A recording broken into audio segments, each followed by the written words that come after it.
Na segunda e última parte da entrevista com Rodolfo Amorim, você vai conhecer um pouco sobre o Labri Brasil e também como o cristianismo influenciou a sociedade ao longo da história.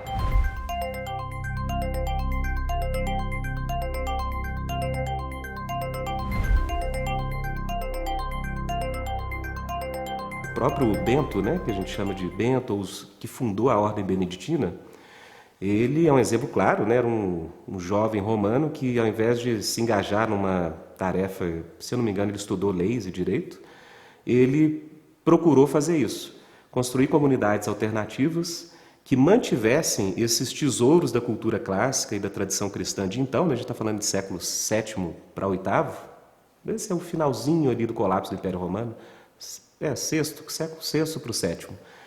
E essas comunidades monásticas, a história comprova, né, que foram elas as responsáveis não só por manter os tesouros da cultura clássica, mas após as invasões bárbaras, foram essas igrejas, né, as escolas catedralícias, né, foram essas escolas que passaram a educar, a disciplinar, a civilizar de novo o mundo, até que, por exemplo, no século XIII, você tinha uma explosão de universidades, escolas por toda a Europa, e de fato foram essas comunidades que se desengajaram, que foram o refúgio dessa grande tradição civilizacional que emergiu de novo aí século XII e XIII.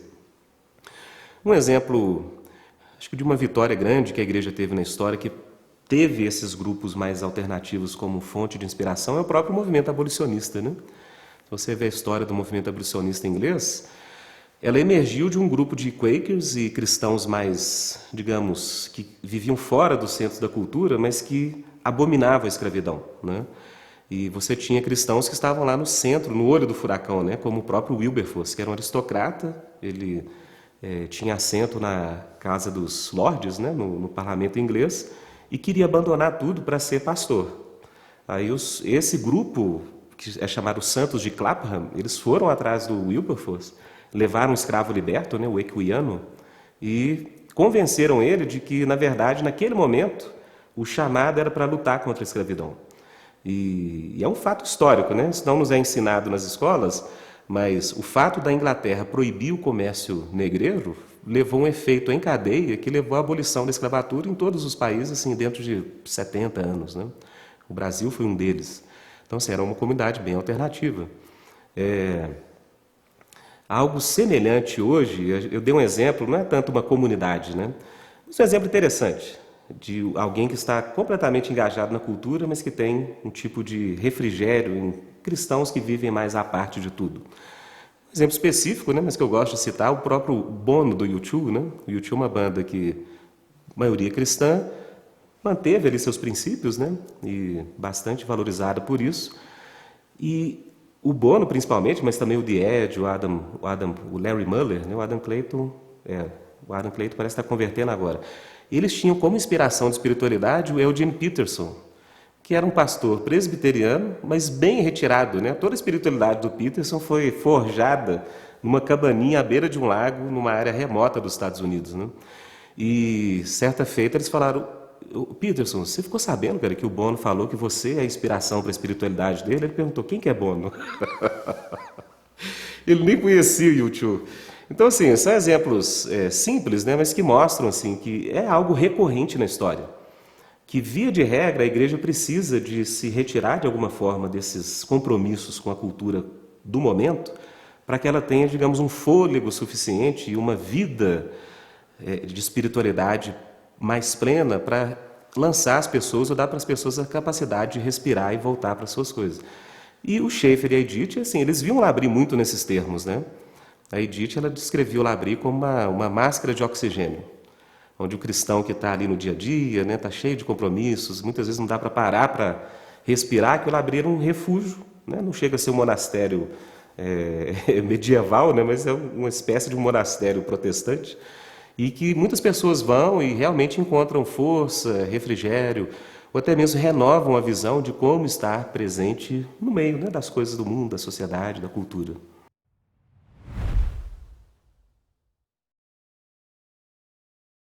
Numa época moderna, verdade sempre foi muito traduzida por verdade proposicional, como sistema de crenças, sistemas de doutrinas, né? como um sistema, na verdade, a fé cristã como um sistema. E a pós-modernidade valoriza a verdade também em âmbitos que a modernidade não valorizava, né? Por exemplo, o âmbito mais existencial da verdade, né? Então, um pensador que é anterior à pós-modernidade, mas cristão, que antecipou um pouco isso, por exemplo, foi Søren Kierkegaard, né? E ele chamava muita atenção disso, falava, olha, um cristão pode ter todas as crenças corretas, pode ter uma racionalidade cristã, mas ele pode estar muito longe da verdade. Por quê? Porque a sua existência não se conforma àquilo que é a verdade de Deus. E ele faz muitos paralelos com Jesus, né? Quando Pilatos pergunta para Jesus, e o que é a verdade? E o Kierkegaard fala assim, por que Jesus não respondeu? Porque não existiria outro referencial de verdade além daquele que já estava posto, que era Jesus ali. Ou seja, se Pilatos não viu Jesus como uma expressão da verdade, uma vida verdadeira, nenhuma resposta intelectual o convenceria, né? Então, assim, a pós-modernidade, eu acho que ela tem trazido uma ênfase, né, de autenticidade na vida cristã, de amor verdadeiro, né, de que a fé cristã é também um relacionamento pessoal com Cristo. E esses elementos de verdade, eles têm uma relação com as crenças, né, com as escrituras, mas eles apontam para uma dimensão que, digamos, um moderno típico tinha muita dificuldade de aceitar, né? Porque verdade, em termos modernos, é basicamente racional, né? Um argumento racional que te convence, você adere e existe um assentimento intelectual àquela proposição, e isso seria verdade. Já os pós-modernos têm essa ênfase, né, de que verdade tem muito a ver com autenticidade, com coerência, né? Você ser coerente com aquilo que você acredita. Então, nesse sentido, eu acho que, como eu tenho defendido, assim, né, e compartilhei aqui, nenhum sistema de pensamento ou fase da cultura humana vai, digamos, responder a tudo que o Evangelho representa. Então, a modernidade trouxe muitos desafios à fé. Por exemplo, os cristãos ficaram muito obcecados em oferecer provas para a existência de Deus, uma apologética muito racional, clássica, né, de argumentos extremamente complexos. Se você pega as teologias sistemáticas mais modernas, antes de você começar a falar das Escrituras, dos atributos de Deus, você tinha os prolegômenos, né, que eram introduções que tentavam dizer o seguinte: para a teologia ter algum status de ciência, ela tem que ser racionalmente fundada. Então, essa obsessão em ter um fundamento racional, por um lado, a igreja conseguiu responder a isso, porque de fato a fé tem uma reverberação na razão, mas por outro, a pós-modernidade nos libertou de muito desses pesos e cargas que eram desnecessários, na verdade, né? Porque desde o início da igreja a gente sabe que a fé precede o conhecimento, né? Então a pós-modernidade ela tem muito mais abertura para isso.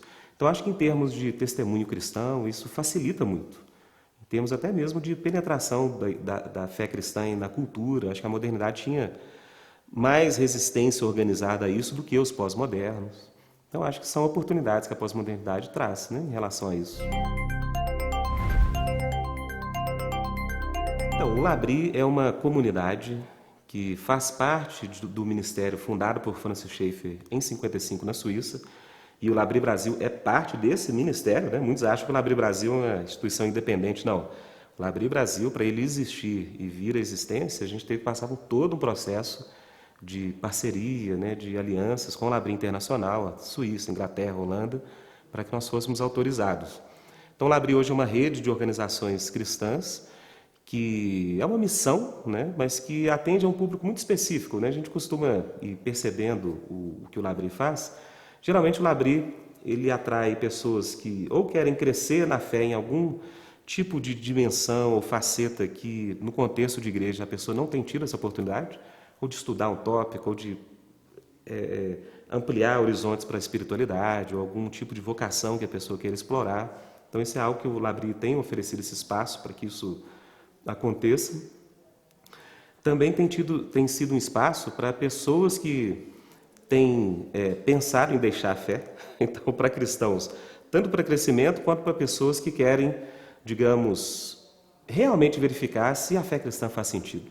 Então, a gente recebe muita gente em crise de fé, muita gente chega no Labri dizendo que foi a última, digamos assim, chance que ele está tendo de continuar como cristão. E a gente tem visto Deus fazer muita coisa boa com esse tipo de pessoa no contexto do Labri. E o Labri também, ele atende a um tipo de demanda, né, de pessoas que não são cristãs, mas que não iriam numa igreja de forma aberta, mas que querem explorar a fé. Então o Labri ele está aberto a esse tipo de pessoa que tem perguntas honestas, né? Então o Schaeffer sempre colocou isso. O Labri oferece respostas para questões honestas.